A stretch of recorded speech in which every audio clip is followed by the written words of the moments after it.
Wala na joy, laing gimmick nga nahuna-hunaan ang inyong iaano. Puro na binuang, puro na kabastusan. Last time, nikaon siyag sipod sa Cordoba, Cebu, nagpanti. Unya ang iyang gusto, ipa-zoom in pagyud niya aron daw makita ninyo ang colors yang panty. Apan dili colors yang panty ang nakita sa katawhan no, kundi ang lagom niyang kuyukot. Unya na pud, nagpakita na sad siya sa iyang You Touch Me How to Love.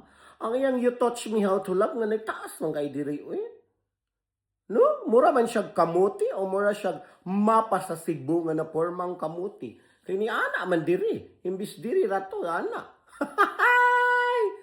Ginoo ko, wala jud kay tarong jam nga gimmick.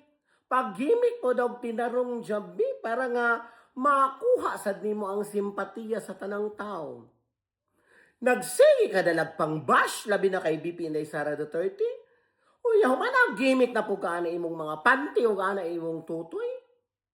Wala na mao, ginoo ko. Standard of being a woman na, ginoo ko. Ay, yung tao na ninyong sunadi sa Pilipinas sa mga kababaihan. Kay mali, usa ka dakong mali. Ay, pagbago na yung taon dyan. Nadayon na Diyos.